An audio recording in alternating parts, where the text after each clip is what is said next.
Welcome to the AI Guys podcast, where we make artificial. Blah, blah, blah, blah, blah. We're gonna start that over. That's the first time you've I ever know. messed up. Well, now we got a cold Wow. open. What? Jesus, you had a run. You had a run. man, You were like 72 episodes that in. was one for the ages. Yeah, and then you just fluffed it. You just absolutely took a dump right on our pod. finally, that's my one miss. Okay. All right, try it again. Let's do it again. Rewind and go. Yeah, we're all waiting. Yeah. All All right. right, here we go. Welcome to the show, where air takes the floor. Lee and Rich on the mic. Welcome to the AI Guys podcast, where we make artificial intelligence easy to understand for everyone. I'm your host, Lee Dixon, and as always, I'm joined by the guy who is at the center of every tech Venn diagram, Rich Swier. How are you doing today, man?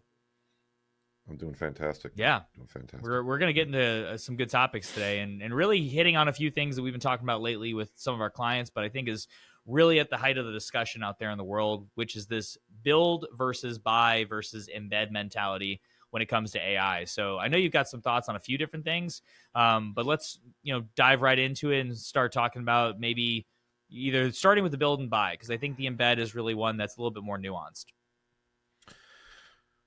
Yeah, I mean, just to kind of drill into that a little bit, essentially most companies that we talk to, and I'm sure all the companies out there that are looking at deploying AI, there's no shortage of AI products being sold, right? Yeah. I mean, it's everywhere. So, there's a lot of buy decisions out there as far as, hey, if I need to fix X, I'll buy Y. And if I need to fix, C, I'll buy D.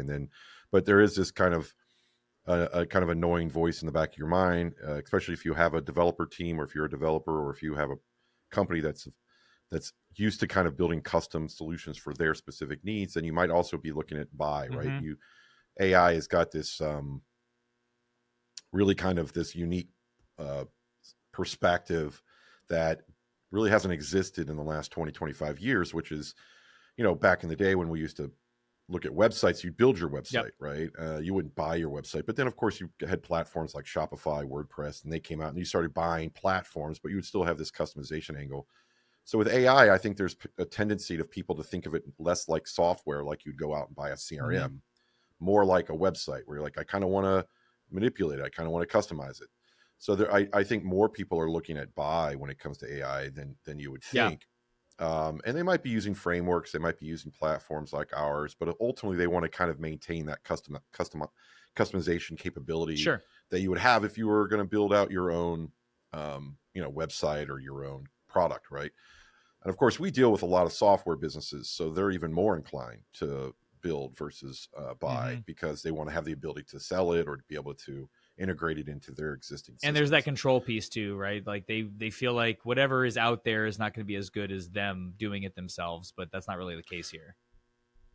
Yeah, I mean, every use case is unique, right? I mean, if you are building something that that you have to tie it into some custom database or some custom application that you own or have built in the past, right? So if you're as a company have a lot of custom work already, well, then it's a natural extension to build on top of that with AI. Sure. And AI is, we've talked about this in the past, but AI is deceivingly simple, right? In the sense of like, you kind of go in there and you go, oh, look, I can build like a nice little chat interface and I can kind of interface. Hey, look at this cool proof of concept. Yeah, I gave it a doc and I can talk to the doc. So the magic is there. Right. Yeah. But what you really realize over time is that it is actually way more deep and complicated when you start thinking about security compliance, monitoring, all the components that you have to have built out to really launch something that's enterprise grade. And there's a lot of buy options, but a lot of those buy options tend to be point solutions or tend to be maybe, one hit wonder type solutions where you may feel like, well, I don't want to fall into that same SaaS trap where I'm buying many, many different things from different vendors to solve my handful of issues or deploy a handful of AI use cases that I'm looking to do. So it is a very challenging decision. And I think a lot of people initially are looking obviously at buy because it gets them to market quicker, but they quickly realize that maybe AI is more strategic and more important as far as how they want to implement it within their business. And then they're probably maybe taking a little bit of a look at building. Yeah. And then of course you have that third component, which you said embed, and you can interchange the words embed or Yeah, upgrade, but basically those are the existing systems that you already own, right? The SaaS products you already own that have, hey, upgrade your seat licensing to unlock AI, right? And it's almost like every single vendor has that right sure. now, whether it's Zendesk or It's one of the last pass Salesforce that they or have on the moat, so they have yeah. to. So I mean, and in some cases that actually works for some people, especially if you have a very like simple use case, very isolated use case where you just want to have AI as part of your application. But what we found, just kind of doing our research, and of course why talking to a lot of businesses, is that those are very limited, right? It's primarily an AI, chat agent or something like that that's embedded in that silo. It's primarily just to kind of help you either use that product more efficiently, maybe do some of the kind of what I would call the greatest hits of AI, Hmm. or novice AI is like summarize this or expand Yeah, that, but it's not doing anything outside of the walled garden of that SaaS sure. product, right? So it's very limiting. It handcuffs you to that, to the functionality of that. So, for example, if you want to build an AI agent or an AI application that lives outside of that black box, and you want to be able to integrate multiple systems and be able to have the ability to do more agentic stuff beyond just what's inside of that application, it's much more Yeah, limiting, right? But it's the easiest path, I guess, if you think about click upgrade. Okay, now I have AI inside of my SaaS product. yeah, What does that really mean, right? Obviously, if it's support or customer support, the hope is that, okay, I can activate support within my support SaaS product, and it would actually start operating, yeah. and maybe even answering my tier one tickets. But what we found, just kind of A/B testing and just understanding what they're doing, is it does fall short, quite short from that. And I think there's a variety of reasons why. Yeah.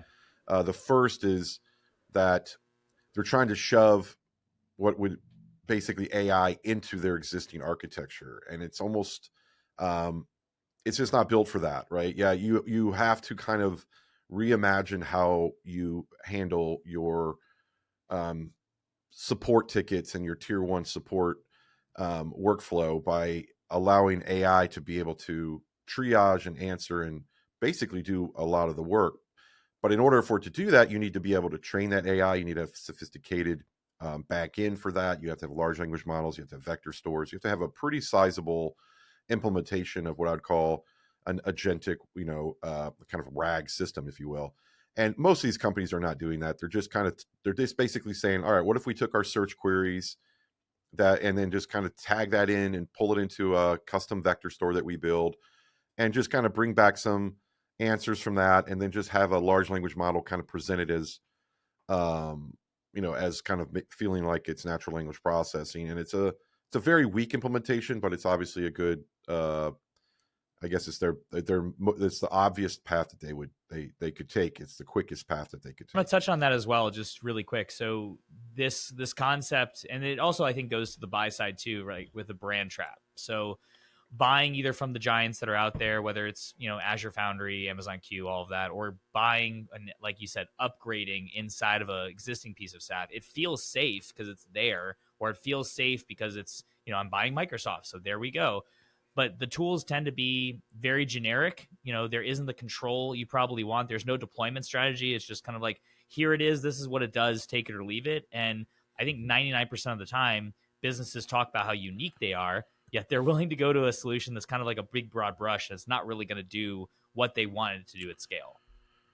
Yeah, I mean, I think what I'm hoping out there is that people aren't just upgrading their SaaS products to AI Mm-hmm. and saying, oh, this is AI, and stopping there, because it does fall short, dramatically short of what AI is capable of Yeah. doing.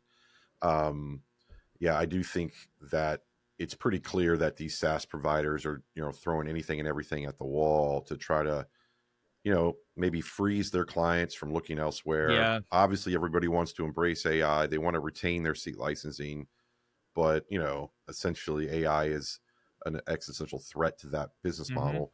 So I think they're struggling with how to best implement it. You also have to realize that they have to bring in this new financial component to their COGS, Yeah. which is token usage, right? We've talked about this. Be but careful, Rich. I don't want to get on another watch list yeah. for YouTube. Yeah, right. It's not cryptocurrency. It's actual AI tokens. You will call it AI productivity Hopefully, currency. yeah. Hopefully, YouTube, the guys that manage YouTube, but the thing to think about there is, they're going to want to isolate and restrict as much as they can, because they have hundreds of thousands, maybe even millions of users, and if they just suddenly turn on GPT-5.1 reasoning model, right, which is what you really need to solve tickets, so let's just think about that from a perspective of why you're never going to get good AI out of a SaaS product, right?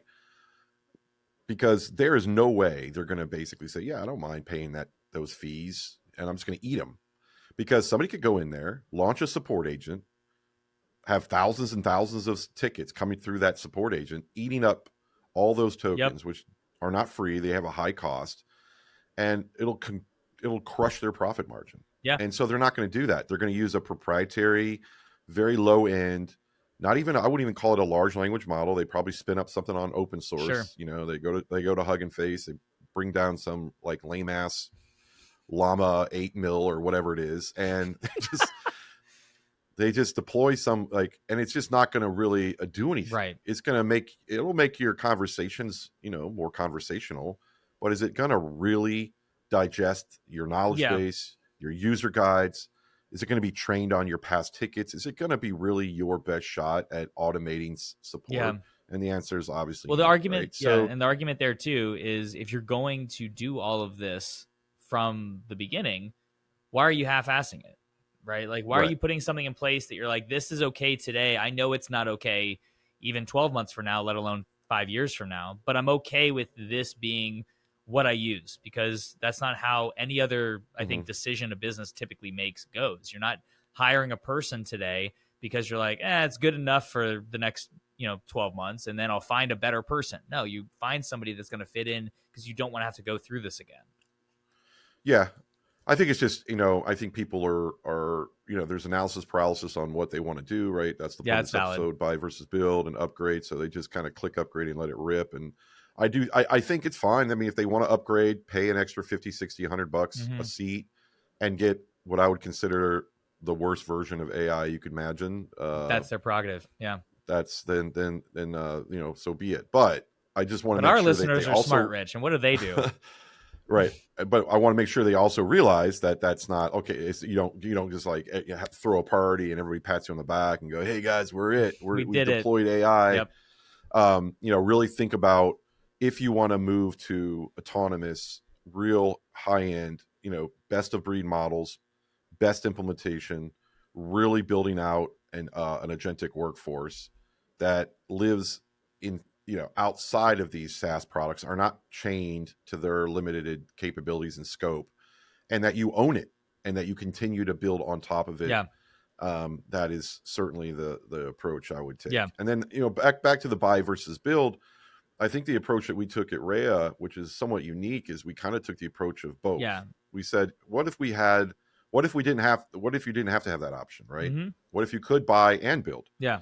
So I do think that's what makes us unique in the market space, because there's a lot of frameworks that you can build on top of, right? Amazon's got Bedrock, Google's got Vertex, Microsoft's got their Copilot Studio, and they're all kind of in this weird world of they're in the workspace area. They're primarily intranet oriented. Yeah. They're still very kind of limiting in the sense of okay, yeah, you can go build your stuff, but it's essentially they're rewrapping all these complicated services, the service architecture into this, and they're kind of putting it in a bag and then slapping an AI tag on it and go, look, guys, we have this new cool product. And you're like, wait a minute, when I open the bag, all it is all these other services tied together and then some sort of thin layer with an LLM. And it just makes I don't want to go through another year or 2 years of developing this stuff. Yeah. So, the approach that we took, I think, is more common sense, is let's just build something that's zero code, doesn't require a lot of development, approaches it at a very high level where you can actually deploy. If you want to customize, you can build stuff on top of an API or build stuff off an SDK. But for the most part, you don't have to worry about configuring all the difficult Yeah. stuff, right? It's kind of plug and play. So Well- I think more and more companies are going to go that direction where they have both options. Yeah. If they want to build something, they don't start from scratch. They build from a platform. Mhm. And if they want to buy something, these platforms will have ready-made agentic-based applications that that they can use and build and right out of the box. Yeah. Right. And I do think that people should take the time to, think through these decisions and their roadmap so that they make, they don't lock themselves in a trap where 10 years from now they still got hundreds of seat licenses that Mhm. have only gone up in cost. They still got this massive token bill because they didn't think about, the strategy of how you can actually, bring things and manage things in a better way, Yeah. and that they get the full capacity of like the best of breed models to automate work. Yeah. And that should be the North Star. Yeah, right? well, we just finished up a conference that we were at and meeting with clients there, but also in some sessions and running some sessions. And, I know we're not big on typically pushing Rhea as far as like, the product shilling on the podcast, but like to, just from some of the feedback you were just mentioning there, I mean, you kind of get all three of the buy and build and embed in a way, right? Not just an upgrade of like a system out there that's going to lock you in. Like you do get the complete platform. It's not just a model and it's not just, all of these other things rewrapped as a tool, right? You get the option to build where you can customize the workflows and you can really get into the deeper code, but is no low code to begin with. And then this embed concept, and we'll kind of leave it on this last thought because I think we touched on it a few times in different meetings, but you can have Rhea fit into your current systems rather than replacing them, but also giving you a path that at some point down the road, it might replace some of these seat license products or other things because you don't really need that anymore. And the business user being a singular AI becomes, okay, well, we can just bring this down to one or potentially sunset it altogether because now we've built something else that's AI powered and it's really what we want. And I think that's a really cool thing about AI that, traditional software doesn't really offer, even when it's telling you it's an AI thing now. Mm-hmm. Yeah. The more you automate, the less you need people in front of a computer Yep. filling out forms. And so, yeah, I think you think about your workforce and optimizing it with AI. Certainly these tools become more like systems of record. Yeah. And the UX and the UI become very much more human. I think that's the trend line that we're on. Awesome. Well, yeah, good episode, man. For everyone listening, thanks again for joining us on this episode. If you haven't already, hit that subscribe button to stay in touch. Also, check out our Substack for more content, which will be linked to this episode to continue this discussion. Until next time, stay curious, stay informed, and we'll see you on the next episode. Take care, everyone. It takes the flow, leave rich on the mind, ready to explore.